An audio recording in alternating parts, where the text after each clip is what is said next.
about the length.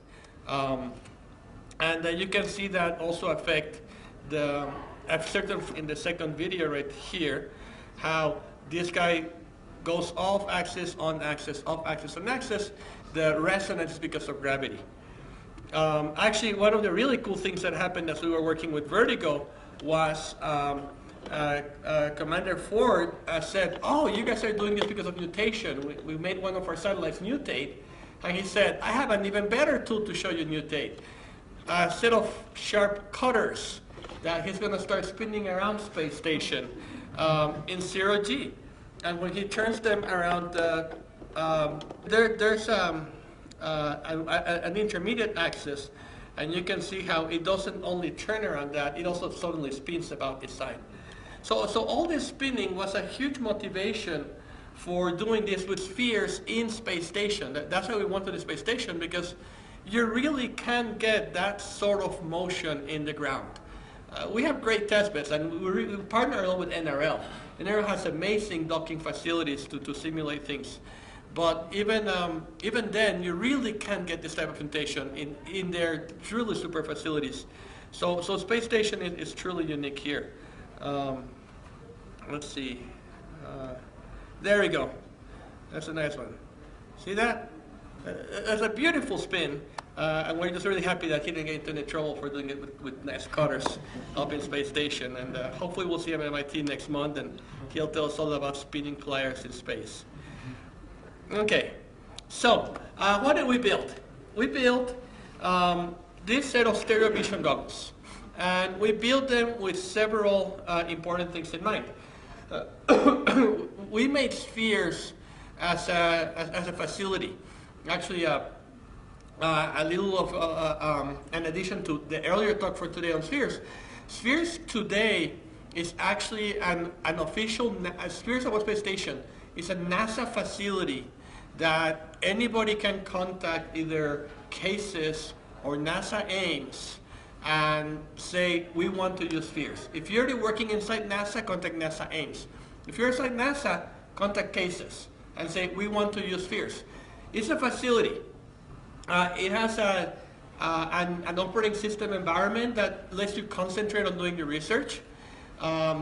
The software is non-safety critical in any way, so whatever software we send to spheres does not have to go through a review process anywhere within NASA, right? We already designed the hardware to be safe, so the software doesn't. So with that idea of making a facility, if we go with the talk about space station being a laboratory, we were talking about that 7 years ago. We're willing to try things and see them fail, and we'll see some interesting examples of how not everything works the first time a little bit later. So we're doing the same thing with VERTIGO. Make it a facility where we're using Ubuntu Linux. We're at 10.04. We're a little bit older in that sense. But we added a new computer with a 1.2 gigahertz Ubuntu Linux, 4 gigabytes of RAM system, so that you can actually do vision-based navigation in spheres. The original spheres has a 166 megahertz, 16 megabytes of RAM DSP. You cannot do vision-based navigation with that. So let's expand it, but let's keep the same idea. You can change the software in VERTIGO to whatever you want, and you cannot damage anything. You will not break the hardware, you will not hurt astronauts, you will not break space station. So go try it. We have Wi-Fi antennas. Unfortunately, MIT is not inside NASA, so we didn't get all the pools to use it yet. But I believe Wi-Fi for payloads is in the process of being enabled, and we should be able to use Wi-Fi with VERTIGO by the end of the calendar year. At least that's what our PIM is saying, so we're hoping to do that. We have illuminating lights. You'll see them in action in a moment, so that we can actually deal with different lighting conditions. We use a Nikon battery that's already at Workspace Station. It was pre-approved. We just had to send more. They said, sure, send more. Can we keep them later? We said, sure, you can keep them later. So we wanted to share with Space Station, and we did not want to go through the process of integrating a huge new battery that could be a safety hazard. Instead, we're using what it is. We have grayscale stereo cameras because we learned that for vision-based navigation, that's sufficient. But if I go to this stop sign, you don't have to use those. If you really wanted high, like extremely high resolution color cameras, like another project is doing for us, you can remove this front red part and only keep the computer and change the cameras and still use all the other infrastructure we set up. How to send your software, the interface that's already there, etc. That's already done.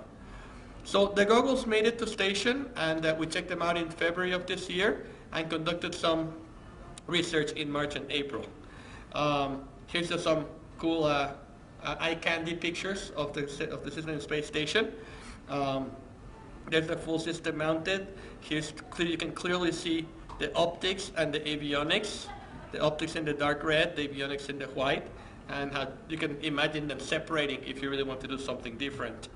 A little bit on the actual optics of there, in case someone actually cares about what we have there. It's a 1/3 inch monochrome camera, like I said. The actual camera resolution is 652 by 480.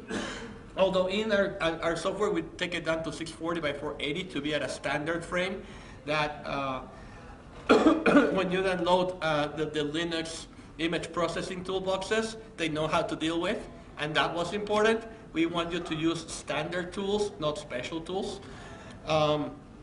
It's a 9 centimeter baseline between them. We have a pretty, the lenses are sort of infinite focus so that they can kind of see around very well.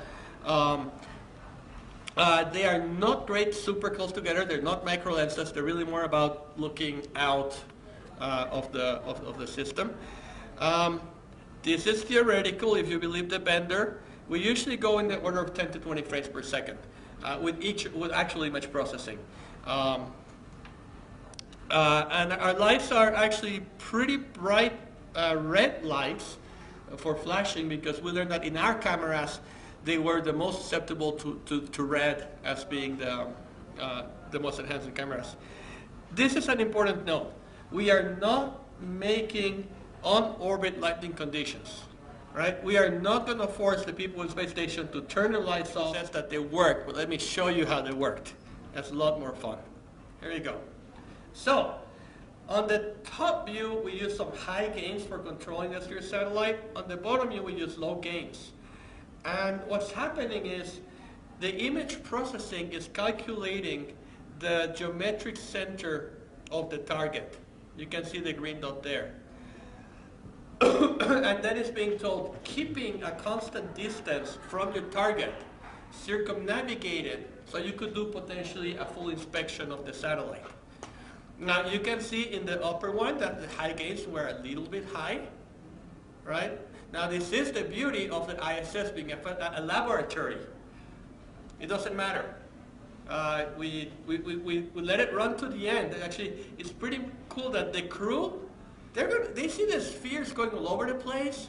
They see the spheres knock a wall and come back and go towards the other wall. They'll stand back. They will not touch the spheres until we tell them, okay, that's enough. That's enough of test. And you can see how we can try different games, and we can definitely let them do a better job the second time around. So this is about testing and about doing the next set of algorithms that will let us do real inspection. Apart from navigation, here you can see a little bit of how we were keeping track of all the features as we are moving around. And once you can keep up the features, as I said, this is the image processing that leads to mapping. And this is a really cool video. In the video, what you're going to see at the beginning is all these red dots, which are the features on spheres. Initially, it's going to start kind of spread out. So instead of being a sphere, they're almost planar. Because initially, the inspector thinks that it's just moving around, that it's moving linearly, because linear velocity is more normal than rotation, until it realizes, I'm not moving, the other satellite is rotating. Let's see, PowerPoint cooperate, there you go. Okay, so it's initializing right there, and you can see the satellite is starting to be built. But you can see how that's a pretty large circle right now. And now, as it matches features with another, you can see the satellite come around and close on itself. And now it found a sphere. So that loop closure, which is common into several vision-based algorithms, in this case, the innovation was that it happened when the other object is rotating, when you don't have a non-rotating frame. You have a rotating frame, and yet you can still maintain the loop closure of the other system. And what this lets you do is actually create a map of the whole system. The satellite actually knows the full shape in 3 dimensions of the other one, except, as you can see, for some holes where there are no features, right? And the black plates of sphere, where you really cannot see features, we can't quite get it. So there will be some image processing work to do, no question. But overall, we can get the whole system mapped. How did we do? We think we did pretty well. The satellite is 229 millimeters tall, and we were told by the vision investigation that's 230 millimeters. So not bad. If we look at the difference in some of these features, 58.8 millimeters versus 60.2 millimeters. On average, the error was 1.8 millimeters in difference, with standard deviation of only 1.13 millimeters. So it's actually doing really well. You can see here, it actually knows that it sees the dynamics. That's what really happened, and that's what it thinks is happening. So not bad at all. So I'm going to skip a little bit of just mention that we also get inertia, center of mass, and principal axis from the algorithm, not just the mapping. And with that, I will take questions while we look at the cool videos from our last session with VERTIGO. Yes? Have you guys considered doing waterproof neutrally buoyant versions for Earth-based testing and education? Ourselves not, because we've had the chance of doing a sphere station, and it's been great. We have worked before with Dave Akins at UMD, and he has an neutral buoyancy tank, which is very, very famous and does a lot of stuff. But I don't really do vision-based navigation like this at this point.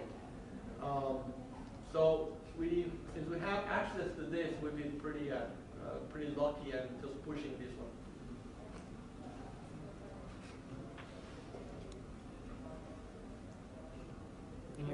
Any other questions? Great. Well, thank you very much. Thank you.